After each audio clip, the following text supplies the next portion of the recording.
Hi, I'm Krista Brisky-Richard with the Chicago Park District, and welcome to the 8th season of Night Out in the Park's Cultural Event Series.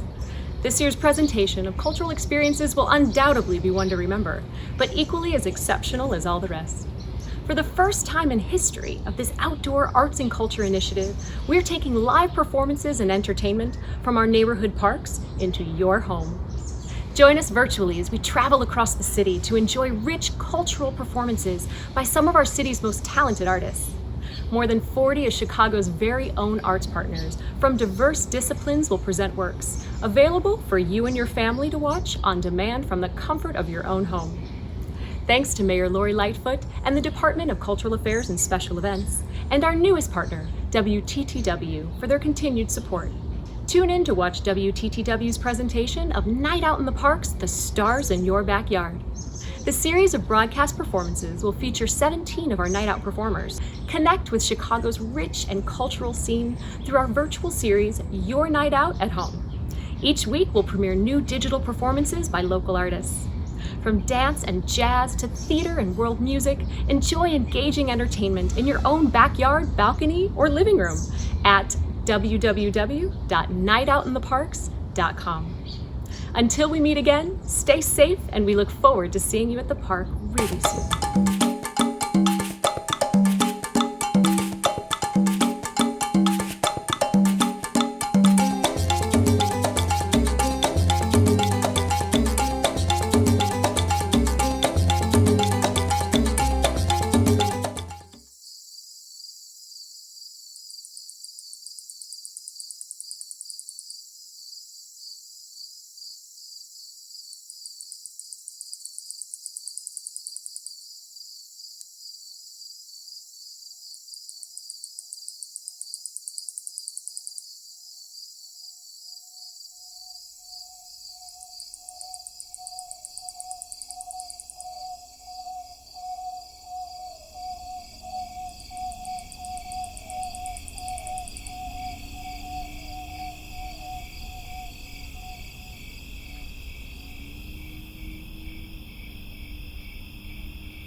Hi, my name is Eric Leonardson, and I'd like to welcome you to the Singing Insects Soundwalk.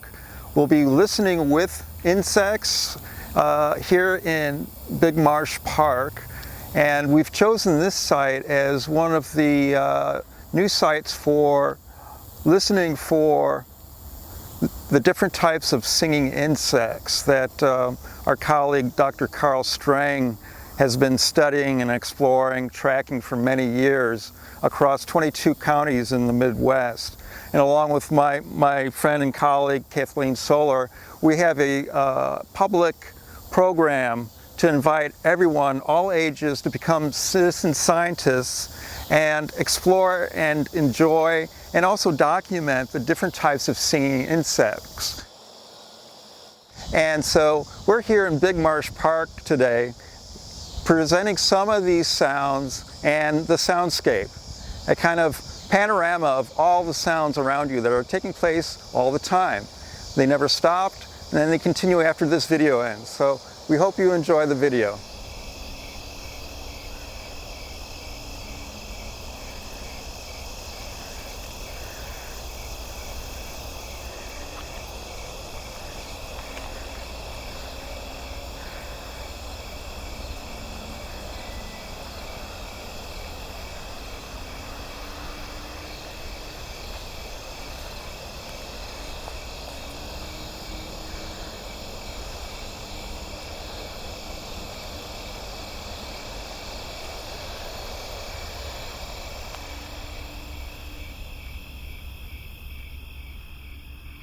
Hello, my name is Carl Strang. My academic background is in vertebrate ecology, but for the past 15 years, a little more than that, my research focus has been on a group of invertebrates, the singing insects. By singing insects, I mean insects that produce songs that we people can hear. at least when we're real young and can hear all of the high-pitched sounds that some of them make. So the groups of insects I'm talking about include the cicadas. These are the really loud ones we hear during the daytime with various kinds of buzzes and sounds like that. They have a membrane on the side of their body that they vibrate like a drum head and makes a sound that can be really loud. The loudest insects on Earth are among the cicadas. And we actually have one of them in our region here, one of the loudest. So that's the cicadas. Then there are the crickets and the katydids, two different groups, but they make their songs in a similar way. They have kind of a file structures on their wings, and they vibrate their wings together to produce either a chirping, more musical chirping kind of sound, which is typical of the crickets, or a less musical buzzing sound that we hear in the katydids. And then there are 3 subfamilies of grasshoppers that occasionally sing as well, and I include them in my research. The singing grasshoppers produce sounds in 2 ways. One is by rattling their wings while flying. And then the other way is that some of them, rather than flying, they sit perched with their wings all folded up, and they have structures on their legs that they rub against the wings, and they make it kind of a zuzz, zuzz, zuzz, zuzz, zuzz as the legs go up and down against the wings. So those are the singing insects, and my research covers 22 counties. I call it the Chicago region. It does center on Chicago, extending from part of Wisconsin around to part of Michigan. And in these 22 counties, there are a little over 100 species of all these groups of singing insects. So our focus here now is on the Big Marsh. And I have only twice been now this summer to the Big Marsh. I've only gone during the hours when the public can go, but I have been able to find species that are there when people can go there and have an opportunity perhaps to experience some of them. Altogether to date, I have found 21 species there. If I just go quickly, 9 crickets, 6 katydids, 3 grasshoppers, and 3 cicadas species there. And 2 of these I just want to mention in particular are the first of their kind that I have found in Cook County. Doesn't mean that Big Marsh is the only place that they occur. One of them, in fact, is the Japanese burrowing cricket. First ones I've found in Cook, but this is an exotic cricket that is expanding to the north, and I expect within 10 years that it will occur through much of Cook County, including parts of downtown Chicago. So that's that one. The other one that I have found in only this spot in Cook County is a grasshopper. There's an interesting area ecologically in the eastern part of the park. It looks like almost bare soil, kind of a pebbly looking stuff with poor, sparse grasses growing there. I'm guessing this might be slag left over from an industrial past. I'm not absolutely sure about that, but that's what it looks like. And even though it's unaesthetic in terms of its history, as far as these grasshoppers are concerned, it's just the kind of place that they really want to be.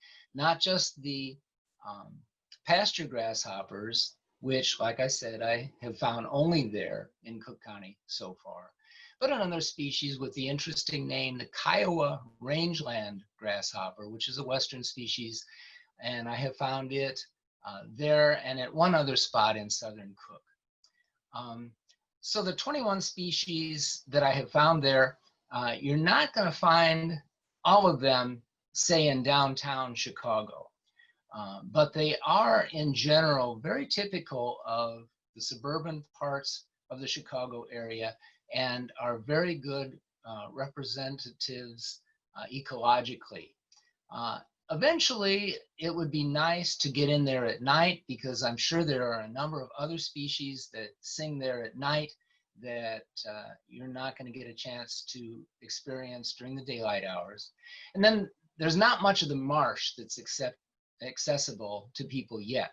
And I am hopeful that the marsh will prove to have a few more possibly unusual species in that part of the park.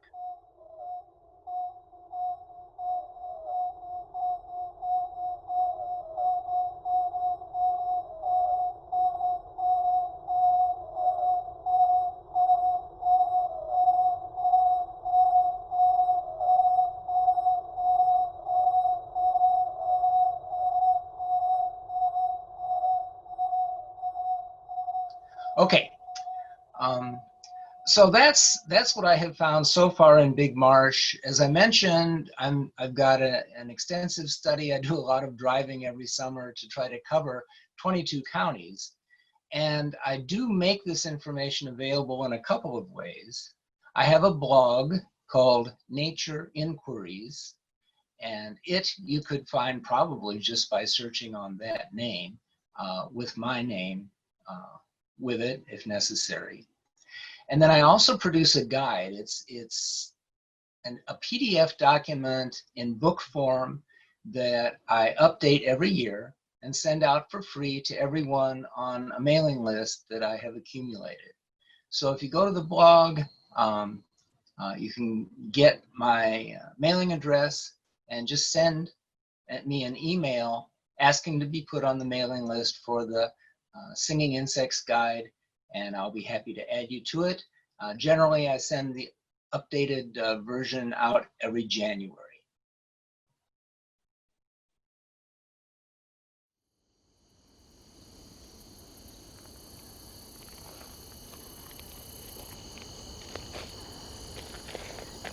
Hello, my name is Negin Almassi, and I'm a naturalist at the Forest Preserves of Cook County, and I help coordinate the Singing Insect Monitoring Program.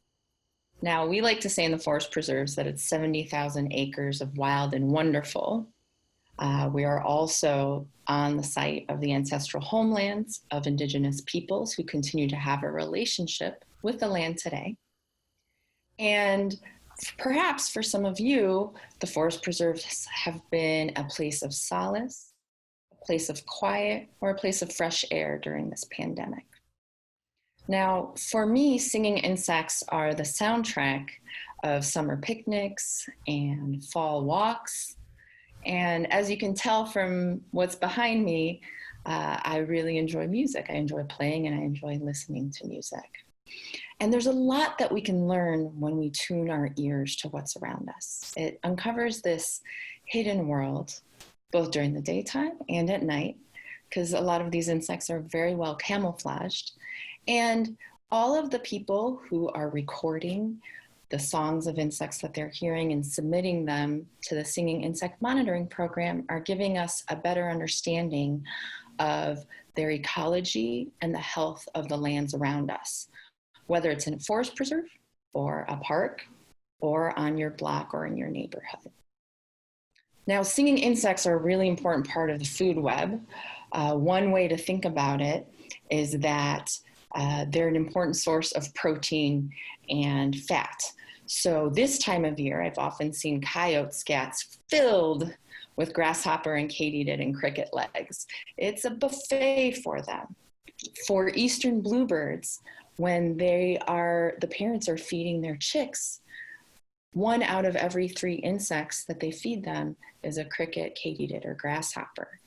And those pigments in the insects, these brightly colored greens and yellows and oranges, those carotenes, are actually what give the bluebird that rich color, especially the male bluebird, that rich, like reddish brown color on the chest. So without these insects, that male does not look nearly as impressive and doesn't have the reproductive attractiveness that he otherwise would have. And singing insects tell us something if we're in restoration and we're trying to heal the land and build a better relationship with the land. They tell us something about the soil and about the health, because a number of these species actually lay their eggs in soil. So with each piece of information, each additional song and recording, you're helping scientists and you're contributing to a body of knowledge that we hope to use to help create and maintain this land for many generations to come. If you're interested in volunteering in the forest preserves, you can visit our website at fpdcc.com, click on volunteer and then monitor, and you can sign up to register for trainings and find a site near you.